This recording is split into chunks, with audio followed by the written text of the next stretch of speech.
नमस्कार, good morning, good evening दोस्तों। मेरे चैनल एक किताब से एक मोती पर आपका स्वागत है। आज मैं जिस पुस्तक से कुछ अंश लेकर आया हूँ, मैं जो इसमें प्राकथन होता है, जो शुरुआती यानी आरंभ के कुछ पन्नों में जो लेखक का जो इंट्रोडक्शन होता है या जो प्राकथन कर सकते हैं, या जो आरंभ के पन्नों में लेखक के कुछ विचार होते हैं, उनमें से मैं कुछ अंश पढ़ूँगा आज। तो पुस्तक है ये अष्टाध्यायी सहज बोध, प्रथम भाग है।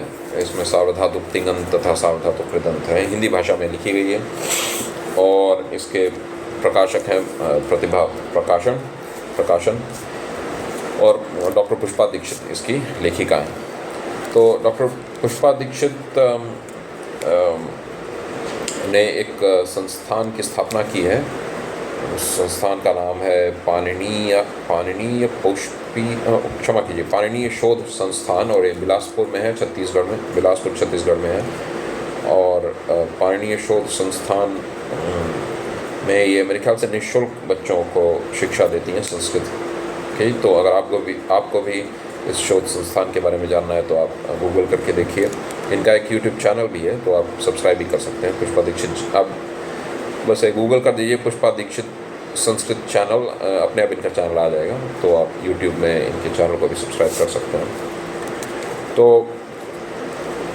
पहले हम इस किताब के बारे में, पुस्तक के बारे में कुछ बात कर लें, फिर हम चर्चा करेंगे कि और क्या बातें हैं इनका जो एक प्रक्रिया जो है, पाणिनीय पौष्पी प्रक्रिया। इन्होंने एक नई प्रक्रिया की खोज की है, मेरे ख्याल से पाणिनीय पौष्पी प्रक्रिया नाम है उस प्रक्रिया का। देख रहे हैं पाणिनीय पौष्पी प्रक्रिया, पौष्पी यानी क्योंकि पुष्पा दीक्षित ने मतलब इसकी खोज की है, तो उन्हीं से बन गया पौष्पी। तो पाणिनीय पौष्पी प्रक्रिया। तो अब इस पुस्तक के बारे में कुछ चर्चा हो जाए तो पुष्पा दीक्षित जी के अनुसार 6 महीने से लेके 1 साल के अंदर हम चाहें तो संस्कृत व्याकरण का पर पूरी महारत हासिल कर सकते हैं, उसमें प्रवीण हो सकते हैं। पर इनका जो की पुस्तकें हैं, इनको बहुत ध्यान से पढ़ने की ज़रूरत है और बहुत ही उसके लिए मेहनत की भी ज़रूरत है। तो अगर आदमी मेहनत करे और वाकई उसको ये लगन है कि वो संस्कृत ग्रामर पढ़े, यानी लगन से अगर वो इस कार्य में जुड़ जाए, तो संस्कृत व्याकरण को 6 महीने से लेकर 1 साल के अंदर अच्छी तरह समझ सकता है। और सारे खंड नहीं भी पढ़े, 2-3 खंड भी पढ़ ले तो काफ़ी ज्ञान उसका बढ़ जाएगा। तो 6 खंडों में आती है, 7वें खंड पर काम चल रहा है पुष्पा दीक्षित जी का। तो आइए कुछ मैं चर्चा कर लूँ पहले कि इनकी जो प्रक्रिया एक क्या है और कैसे पहले की प्रक्रियाओं से कुछ भिन्न है। तो जो मैंने सुना है इनको, कई बार मैं इनके वीडियो सुनता रहता हूँ, और इनकी पुस्तक में जो शुरुआती कुछ पन्ने हैं उनमें जो इन्होंने बातें कही हैं, उनके अनुसार मुझे ये समझ में आया कि इनके अनुसार अष्टाध्यायी, यानी जो महर्षि पाणिनि की अष्टाध्यायी है, जो 4000 लगभग 4000 सूत्र हैं अष्टाध्यायी में। ये मानव मेधा का तो उच्च बहुत ही एक तरह का अचीवमेंट है, और एक बहुत ही बड़ा एक अचीवमेंट को हिंदी में बोलेंगे, उपलब्धि है, मानव मेधा की एक सर्वोच्च उपलब्धि है ये अष्टाध्यायी। तो महर्षि पाणिनि ने जो अष्टाध्यायी बनाई, उसको पढ़ने के 2 तरीके हैं, दुनिया में प्रचलित हैं डॉक्टर पुष्पा दीक्षित जी के अनुसार। एक प्रक्रिया है कि अष्टाध्यायी के क्रम से सूत्रों को पढ़ा जाए, जैसे मेरे पास कुछ पुस्तकें थी ब्रह्मदत्त जिज्ञासु जी की और युधिष्ठिर मीमांसक जी की।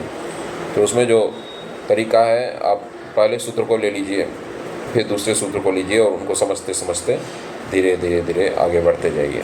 तो ये बहुत, इसमें लंबा समय भी लगता है। पुष्पा दीक्षित के अनुसार इस प्रक्रिया द्वारा हम संस्कृत नहीं सीख सकते, क्योंकि जब हम किसी सूत्र को लेंगे तो और कई सूत्र भी वहाँ काम करेंगे, तो आगे पीछे बहुत बार करना पड़ेगा।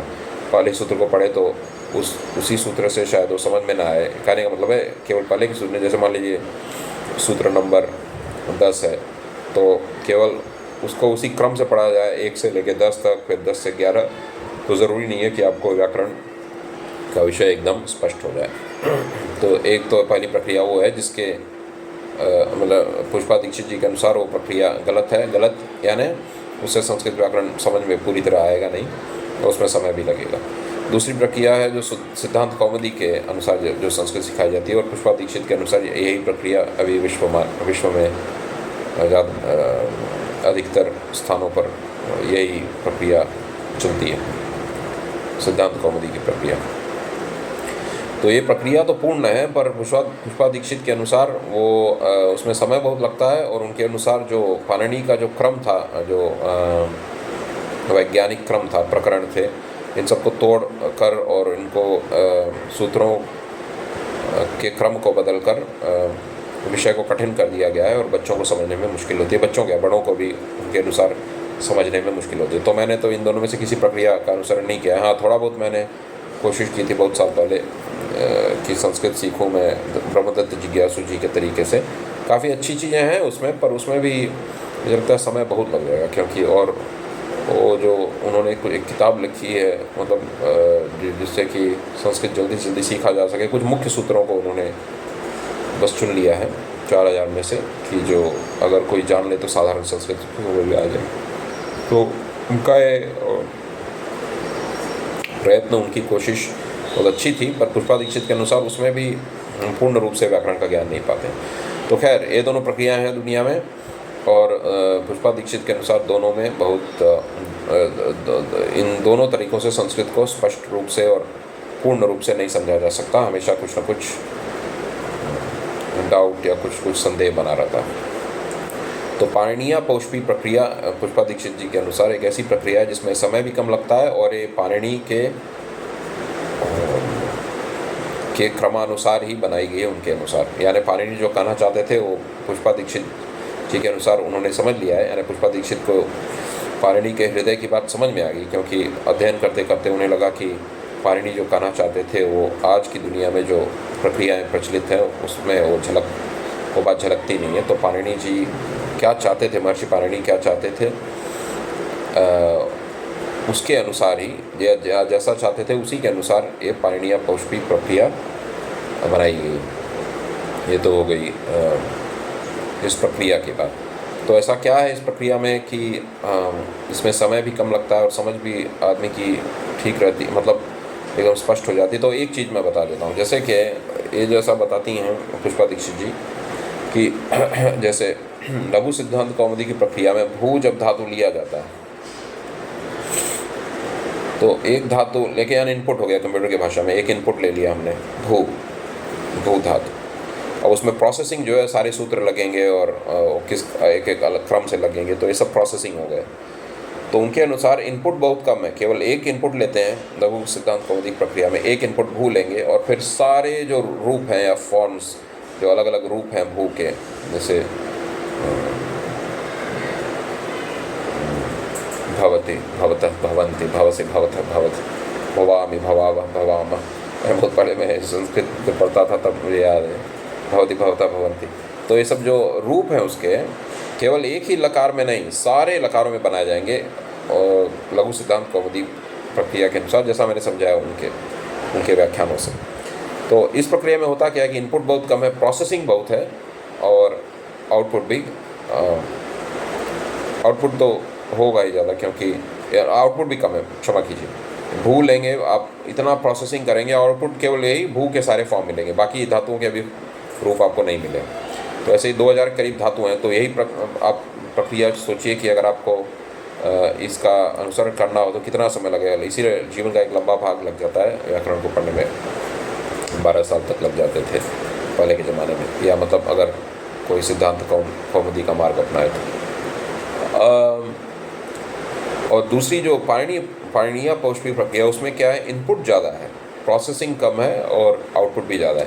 तो इस जैसे हम एंड टास्क नहीं करते थे, जैसे हम टास्क प्रोसेसिंग, टास्क मैनेजर में जब जाते हैं, अगर हम कंप्यूटर इस्तेमाल करते हैं तो कंप्यूटर ओवरलोडेड हो जाता है, तो हम उसको कुछ एंड टास्क कर देते हैं। तो इसी तरह तो पुष्पा दीक्षित ने क्या किया है, पुष्पा दीक्षित जी ने, कि इनपुट जो है धातुओं का उसको बढ़ा दिया है। यानी ज़्यादा आप ले लीजिए, सारे धातुओं को एक साथ ले लीजिए, 2000 धातुओं को, और फिर आप उसके बस एक एक लकार बनाइए। जैसे अगर भू से लेके सारे जो धातु हैं 2000, उन सबको आप इनपुट मान लीजिए, और प्रोसेसिंग एकदम सिंपल कर दीजिए, जो उस पर मतलब कार्य चल रहा है, संक्रिया ऑपरेशन बोल सकते हैं, जो कार्य उस पर हम करेंगे इन धातुओं पर, वो बस कुछ कुछ सूत्र ही लगाएंगे हम उन पर। जैसे कि एक लकार लेंगे हम, जैसे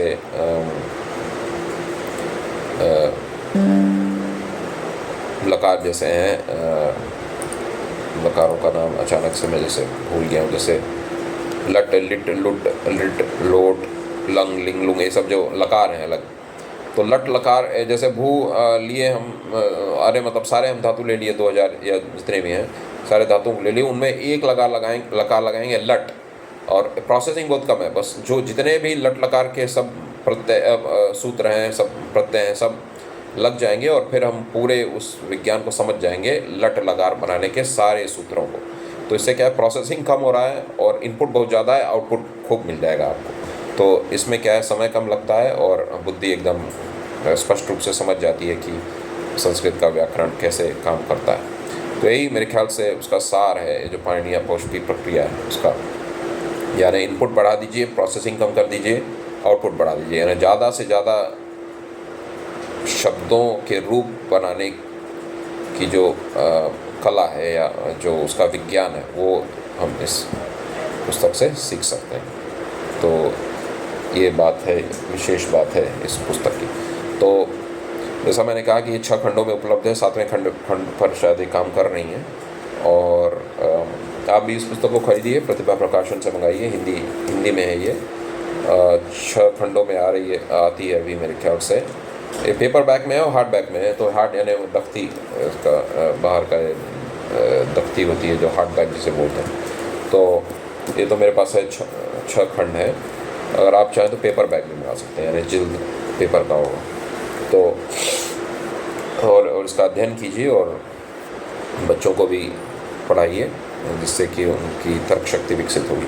तो अब आइए, अब मैं वो अंश पढ़ देता हूँ जो मैंने इसमें से चुना है। तो इस किताब से ही पढ़ देता हूँ, फिर मैंने नोट भी कर लिया है इसको। तो इसमें पुष्पा दीक्षित जी का जो आरंभ के कुछ शब्द प्राक कथन बोल सकते हैं। हार्दम पाणिनेय आचार्य डॉक्टर पुष्पा दीक्षित, अध्यक्षा पाणिनीय शोध संस्थान, बिलासपुर, छत्तीसगढ़। विश्व के सारे भाषा वैज्ञानिक इस विषय पर एकमत हैं कि महर्षि पाणिनि की अष्टाध्यायी विश्व का सबसे वैज्ञानिक तथा सबसे आश्चर्यजनक ग्रंथ है। इसमें केवल संस्कृत का व्याकरण नहीं है, अपितु इसमें ऐसा अद्भुत विज्ञान है जिसका आश्रय लेकर विश्व की किसी भी भाषा को व्याकृत किया जा सकता है। इसलिए विद्वानों ने इसे मानव मेधा का सर्वोच्च निदर्शन माना है। उनके द्वारा रचित अष्टाध्यायी वस्तुतः विश्व की सबसे बड़ी क्रांतिकारी घटना है। यह एक ऐसा विज्ञान है जिसके जानने से विश्व के किसी भी विज्ञान को समझने की प्रतिभा विकसित हो सकती है तथा बुद्धि का परम प्रकर्ष होता है। तर्क शक्ति विकसित होती है तथा मनोरोगों पर विजय हो सकती है। तर्क शक्ति विकसित होती है तथा मनोरोगों पर विजय प्राप्त हो सकती है, विजय हो सकती है। तो यही बातें मैं इसमें पढ़ना चाहता था और मैं इनके बारे में कुछ चर्चा कर लूँ। तो विश्व के सभी भाषा वैज्ञानिक इस विषय पर एकमत हैं कि महर्षि पाणिनि के अष्टाध्यायी विश्व का सबसे वैज्ञानिक तथा सबसे आश्चर्यजनक ग्रंथ है। ये ग्रंथ आश्चर्यजनक है, इसमें कोई शक नहीं है, क्योंकि आप किसी भी भाषा का व्याकरण ले लें, 4000 सूत्रों में पूरे व्याकरण को स्पष्ट रूप से दर्शा देना, ये केवल महर्षि पाणिनि ने ही किया है। और एकदम गणित की तरह काम करता है। इसमें जैसे सिद्ध करते हैं, जैसे आप गणित अगर पढ़े होंगे, यूक्लिड की ज्यामिति है, जियोमेट्री, तो उसमें जैसे प्रोपोजिशंस होते हैं, थियरम्स होते हैं, पोस्टुलेट्स होते हैं, और कैसे प्रोपोजिशंस को प्रूव किया जाता है, सिद्ध किया जाता है, एक एक कदम, एक एक छोटा छोटा कदम उठा के अंत में फिर एक पूरे विचारों की श्रृंखला बना के हम सिद्ध कर देते हैं कि जो हम डायग्राम बनाना चाहते, चित्र बनाना चाहते थे, वो बन गया है। या तो कोई चीज़ अगर हम बोलते हैं सत्य है, तो क्यों सत्य है पूरा सिद्ध कर देते हैं। तो इससे तर्क शक्ति विकसित होती है, जैसे यूक्लिड का व्याकरण पढ़ने से। ऐसे ही व्याकरण पढ़ने से भी तर्क शक्ति विकसित होती है, क्योंकि इसमें भी सिद्ध करना होता है आपको। कोई रूप, जैसे रामः रामौ रामाः, रामम रामौ रामा, ये सब कैसे बने, रामम कैसे बन गया, रामः क्यों हो गया, ये सब, जैसे राम में सु प्रत्यय लग गया तो रामः क्यों हुआ, तो आपको ये सिद्ध करना होगा। तो इसमें पूरी, जैसे गणित में आप सिद्ध करते हैं, वैसे ही आपको यहाँ भी सिद्ध करना होगा। आपको सूत्र लगाने होंगे और फिर आपको ये दिखाना होगा कि क्यों रामः एक शुद्ध रूप है और कैसे उसको हम सिद्ध कर सकते हैं। तो आपकी जो वैज्ञानिक सोच है वो बढ़ेगी, यानी जो आपकी तर्क की शक्ति है वो बढ़ेगी और गणितीय जो विचार प्रणाली है वो आपकी विकसित होगी। यानी बुद्धि आपकी एक निश्चित तरीके से आगे बढ़ेगी और मतलब यानी वो बहुत ही व्यवस्थित हो जाएगी बुद्धि, कहने का मतलब ये है। तो विश्व के सभी भाषा वैज्ञानिक इस विषय पर एक मत है कि महर्षि पाणिनि की अष्टाध्यायी विश्व का सबसे वैज्ञानिक तथा सबसे आश्चर्यजनक ग्रंथ है। तो इसमें मैं कुछ कोशिश कर रहा हूँ कि कुछ जो महान लेखक हुए उनके बारे में कुछ बताऊँ। मेरे ख्याल मॉनी और विलियम्स ने भी यही कहा है कि इस मानव मेधा का बहुत ही उच्च कोटि का एक उच्च कोटि की उपलब्धि है। और ब्लूमफील्ड मेरे ख्याल से जिन पर अष्टाध्यायी का बहुत असर हुआ। और मेरे ख्याल से आप देखेंगे गणितज्ञों को, तो कई गणितज्ञ हैं जो संस्कृत के व्याकरण से प्रभावित हुए हैं या उन्हें संस्कृत का ज्ञान है, यानी संस्कृत साहित्य का और संस्कृत व्याकरण का। मेरे ख्याल से जयन नरलिकर एक महान वैज्ञानिक और संस्कृत का भी अच्छा ज्ञान रखते हैं। मंजुल भार्गव एक बहुत बड़े गणितज्ञ हैं और संस्कृत का भी ज्ञान रखते हैं। तो संस्कृत में ऐसा कुछ है कि वो बुद्धि को एकदम व्यवस्थित कर देती है और बुद्धि को एक तर्कपूर्ण तरीके से आगे बढ़ने में मदद करती है, सहायता करती है। इसमें केवल संस्कृत का व्याकरण नहीं है, अभी तो इसमें ऐसा अद्भुत विज्ञान है जिसका आश्रय लेकर विश्व की किसी भी भाषा को व्याकृत किया जा सकता है। तो ये केवल संस्कृत भाषा को नहीं, किसी भी भाषा को आप व्याकृत कर सकते हैं या उसके व्याकरण को दर्शा सकते हैं इस प्रक्रिया द्वारा। तो आप देखेंगे प्रक्रिया क्या है इसमें। आप कुछ जो मूल जो हमारे धातु हैं या जो क्रिया हैं, जैसे डुक्रिंग हो गया तो उससे क्री धातु निकल जाएगी, यानी उसी से कर्म आएगा, करण, ये सब जो कर्म से संबंधित जो क्रियाएं हैं सब क्री धातु से आप निकाल सकते हैं। तो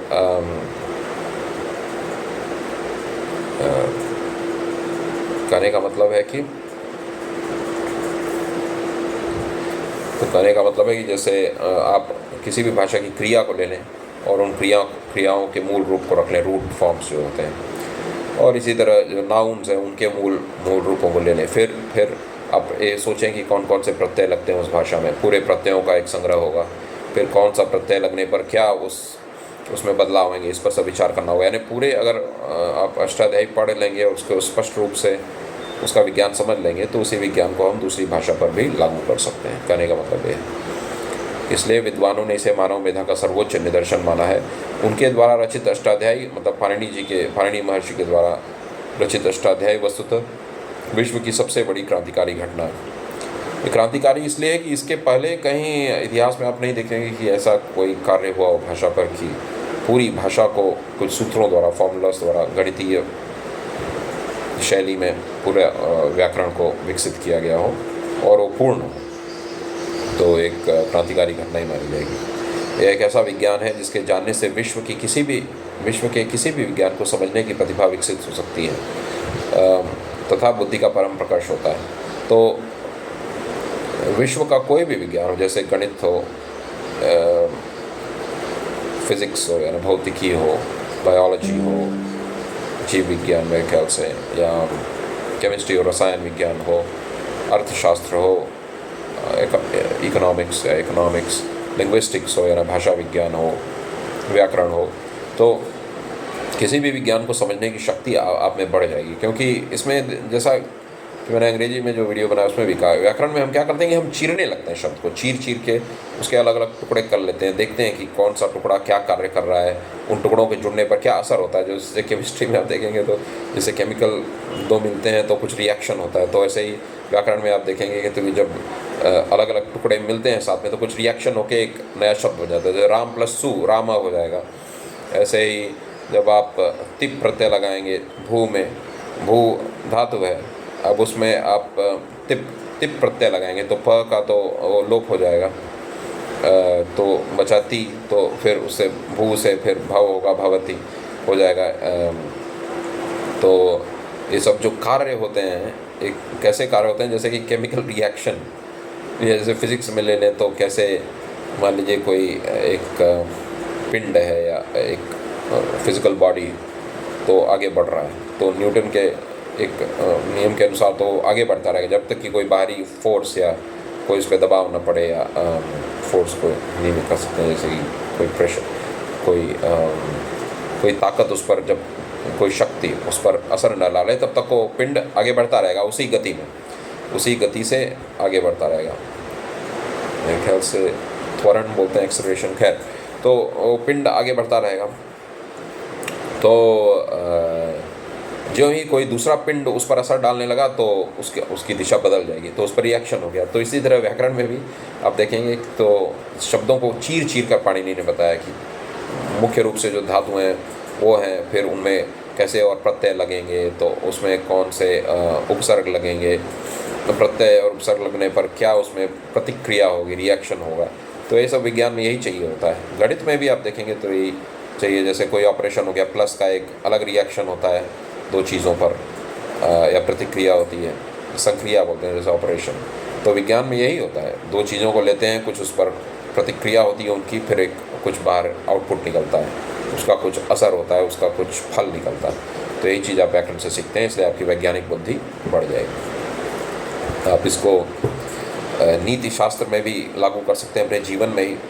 आप देखेंगे कि एक आदमी है, कर्म करता है, अच्छे कर्म करता है, तो उसकी एक प्रतिक्रिया होती है, अच्छा फल उसको प्राप्त होता है, और जिससे आगे फिर और जीवन में आगे बढ़ता जाता है। वही जो बुरे मार्ग पर चल रहा है, तो आपने देखा उसको, तो आप उसके वैज्ञानिक उसका विश्लेषण करेंगे, एनालिसिस करेंगे, तो व्याकरण शास्त्र उसमें भी आपको मदद करेगा कि आप देखें वो उसने बुरा काम किया, उसके फिर क्या प्रतिक्रिया हुई, केवल बाहरी ही नहीं, उसके अंतर्मन की क्या प्रतिक्रिया हुई। तो आप समझ जाएंगे ये कार्य करने से ये प्रतिक्रिया होती है, फल मिलता है, आंतरिक फल, बाहरी फल, शांति उसकी नष्ट हो जाती है, बाहरी फल में अपमान उसको सहना पड़ता है, ये सब होगा। तो आप इन चीज़ों से दूर रहेंगे क्योंकि आप उसके विज्ञान को समझ गए। तो हर तरह के विज्ञान को समझने में आपकी मदद करेगा, संस्कृत व्याकरण सहायता करेगा। बुद्धि का परम प्रकर्ष होता है, यानी आपके बुद्धि के शिखर पर पहुंच जाएंगे। तर्क शक्ति विकसित होती है। तर्क करने की शक्ति इसलिए विकसित होती है क्योंकि जैसा मैंने कहा कि जैसे यूक्लिड की गणित है, यूक्लिड का एलिमेंट्स, ज्यामिति का जो शास्त्र है, और ज्यामिति ही नहीं, एलिमेंट्स में अरिथमेटिक भी है, अंक गणित भी है। जो पुराने ज़माने में अंक गणित नंबर जब लेते थे ग्रीक या यूनानी लोग, तो उसे एक लेंथ के रूप में ही देखते थे, यानी रेखा का एक जो टुकड़ा है, एक उसमें लंबाई रहेगी और उसमें उसका कुछ ना कुछ उसका एक माप होगा। तो उसी तरह वो नंबर को देखते थे, अंक को देखते थे। तो इसलिए समझ लीजिए नंबर को भी वो उसी तरह एक रॉड की तरह देखते थे, एक लकड़ी का एक टुकड़े की तरह। तो उसे भी ज्यामिति ही समझ सकते हैं। तो एलिमेंट्स में आप देखेंगे तो चीज़ों को इसी तरह सिद्ध करते हैं, एक एक कदम उठाते जाएंगे, एक एक चरण उसके रहेंगे, और एक बहुत ही व्यवस्थित श्रृंखला में सोचते फिर आप किसी चीज़ को सिद्ध कर देंगे, या आप बताएंगे कि कैसे एक चीज़ सत्य है तो दूसरी चीज़ भी सत्य है, तीसरी चीज़ सत्य है, चौथी चीज़ सत्य है। इसलिए अंत में हम जो सिद्ध करना चाहते हैं वो भी सत्य ही होगा। अगर ये कुछ चीज़ें सत्य हैं तो ये भी सत्य ही है। तो ये आपको व्याकरण पढ़ने से ये जो श्रृंखलाबद्ध तरीका होता है सोचने का, वो आपका विकसित होगा। जैसा कि मैंने कहा, भू से अगर भवती बनाना है तो भू में आप तिप प्रत्यय जोड़ेंगे, पहले तो तिंग जोड़ेंगे, फिर तिंग में से आप केवल तिप प्रत्यय जोड़ना चाहते हैं तो वो जोड़ेंगे, तिप में से प का लोप हो जाएगा, और फिर ती भवती, भू का भव हो जाएगा भवती। इसके लिए पूरे नियम है, सब पाणिनि ने सारे नियम दिए हैं। तो आपको सब कुछ एकदम सोच समझकर एक एक कदम उठाना पड़ता है संस्कृत व्याकरण में, और मनोरोगों पर विजय हो सकती है। तो मुख्य कारण ये वीडियो बनाने का मेरा यही था कि ये वीडियो बनाने का मेरा मुख्य कारण यही था कि मैं ये आखिरी लाइन जो मैंने पढ़ी थी इसमें, कि मनोरोगों पर विजय हो सकती है। व्याकरण केवल तर्क शक्ति और सोचने की शक्ति, विज्ञान में आपकी महारत ही नहीं बढ़ाएगा, भाषा पर आपका अधिकार ही नहीं सुदृढ़ करेगा या बलवंत करेगा, पर आपको मनोरोगों से दूर रखेगा। डिप्रेशन, अवसाद, द्वेष और व्यर्थ चिंतन, इन सब से दूर रखेगा। जब आप व्याकरण शास्त्र पढ़ेंगे तो आपका मन तो केंद्रित रहेगा शब्दों के विश्लेषण पर। आप वेद पढ़ेंगे तो आपको जब शब्द नज़र आएंगे तो आप उनको चीरने की कोशिश करेंगे, यानी उसके क्या अलग अलग टुकड़े हैं, कैसे ये सब संबंधित है, प्रत्यय कौन सा लगा है उसमें, उस प्रत्यय के लगने से क्या प्रतिक्रिया हुई है, किस धातु पर लगा है, किस प्रातिपदिक पर लगा है, तो कैसे पद हुआ। तो ये सब बातें आपका मन इन बातों में लगा रहेगा, आपका मन व्यर्थ चिंतन से दूर रहेगा, मनोरोगों से आप दूर रहेंगे। और क्योंकि आपका मन एक इतने सर्वश्रेष्ठ योगी, यानी पुष्पा दीक्षित भी कहती हैं और ये बात सही है कि महर्षि पाणिनि एक परम योगी रहे होंगे, नहीं तो जब तक योग की उच्च स्थिति में आदमी नहीं है वो इतने बढ़िया शास्त्र का, इतने उत्तम सर्वश्रेष्ठ शास्त्र का निर्माण नहीं कर सकता। तो आपको भी एक योगी के समान ही विचार करना पड़ेगा जब आप उनके सूत्रों पर काम करेंगे। योगी का अर्थ केवल मतलब मैं धार्मिक अर्थ में नहीं ले रहा हूँ। योगी का अर्थ है ना जो पूरे तरह से एकाग्र है, मन उसका एकाग्र, पूरा मनोयोग से जो काम कर रहा है, उस अर्थ में भी ले रहा हूँ। तो आप योगी के समान हो जाएंगे और आपका मन, आपकी बुद्धि सब लगी रहेंगी केवल अच्छे काम करने में, अच्छे विचार करने में, और आप बुरे विचारों से दूर रहेंगे तो मनोरोग आपको तंग नहीं करेंगे। मनोरोगों का कारण ज़्यादातर आप देखेंगे मन का व्यर्थ चिंतन होता है, चिंता, द्वेष और स्वार्थ। जब आप व्याकरण पढ़ने लगे तो आपका मन तो वहाँ केंद्रित हो गया। तो मेरे ख्याल से इसमें एक वैज्ञानिक सत्य भी है कि अगर मन आपका लगा हुआ है कुछ रचनात्मक कार्य करने में तो आपको मनोरोग तंग नहीं करेंगे। और जब संस्कृत व्याकरण आप पढ़ते हैं तो आप जुड़ जाते हैं भारत के अध्यात्म से भी, और जो इतने उच्च कोटि के शास्त्र हैं हमारे, उनको पढ़ने से मनोरोग तो वैसे भी दूर रहेंगे। आप महाभारत पढ़ेंगे, रामायण पढ़ेंगे तो मनोरोग आपको क्यों तंग रहेंगे। आप वेदों को पढ़ेंगे, उपनिषदों को पढ़ेंगे और उनके जो महान शब्द हैं वो आपके चिंतन को शुद्ध रखेंगे। जैसे मान लीजिए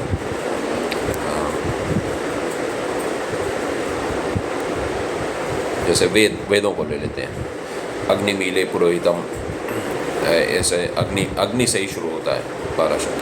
तो आप अपना समय लगाएंगे, कुछ समय लगा दीजिए उसको समझने में, अग्निम में क्या कौन सा प्रत्यय लगा है, उसमें कौन सा वचन है, एक वचन है, बहुवचन है, द्विवचन है, संस्कृत में द्विवचन भी होता है, कौन सा उसका लिंग है, स्त्रीलिंग पुल्लिंग नपुंसकलिंग किस लिंग में है, फिर वो धातु है कि प्रातिपदिक है। ये सब जब आप सोचने लगेंगे तो आपको बहुत आनंद आ जाएगा उसमें, व्याकरण में भी। और आप जब वेदों के शब्दों को देखेंगे तो आपको उनके बारे में विचार करने में बड़ा आनंद आएगा। अब जैसे उपनिषद को ले लेते हैं, ईशावास्यम इदम सर्वम, तो ईशावास्यम में क्या है, कैसे आप उसको संधि विच्छेद करेंगे, संधि कहाँ हुई है, तो उसका अर्थ क्या होता है, ये सब आप समझ पाएंगे जब इन शब्दों को जब आप चीरने लगेंगे। ऐसे ही चीरना यानी उसके टुकड़े टुकड़े करके देखना कि क्या प्रत्यय क्या लगा है, इसमें धातु क्या है, प्रातिपदिक कौन सा है और किस प्रकार की क्रिया है, ये सब देखने में बड़ा आनंद आएगा, मतलब सोचने में, और आपका समय भी सही तरीके से बीतेगा।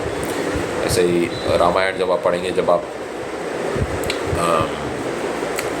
रामायण में श्री राम के गुणों का जब गुणों के बारे में पढ़ेंगे वाल्मीकि रामायण में, तो जो शब्द हैं वो बहुत शब्द पढ़कर ही आपको आनंद आ जाएगा। जैसा कि मैंने इसके पहले भी एक वीडियो बनाया था, उसमें मैंने बात की थी वाल्मीकि रामायण की।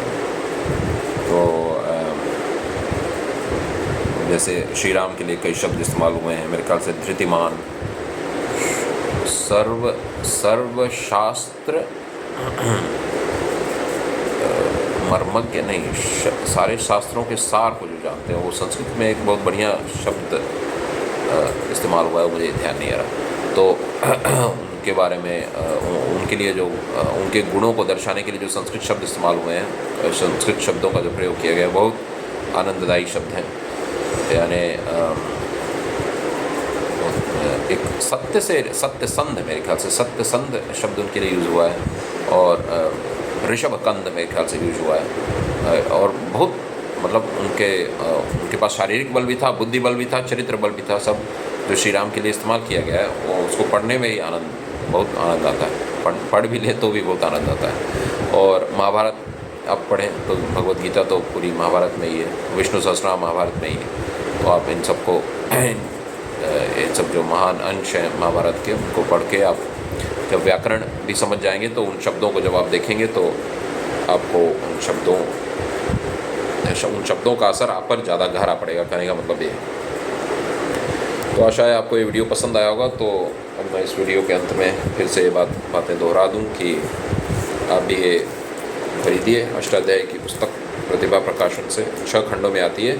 ज़रूरी नहीं है कि सारे खंड आप एक बार में ही खरीद लें। आप पहला खंड खरीदिए, अध्ययन कीजिए। अगर आपको लगता है कि इससे आपको लाभ होना ही चाहिए, अगर आप इसमें मन लगा के इसको पढ़ें, लाभ हो रहा है तो आप इसके सारे खंड खरीदिए। ये जिल्द जैसा मैंने कहा तख्ती में भी आती है, यानी हार्ड बैक में भी, और पेपर वाले जिल्द में जो पेपर बैक होता है उसमें भी आती है। तो आप इसको पढ़िए और अपने संस्कृत के ज्ञान को बढ़ाइए। क्षमा कीजिए। तो आशा है आपको ये वीडियो पसंद आया होगा। धन्यवाद।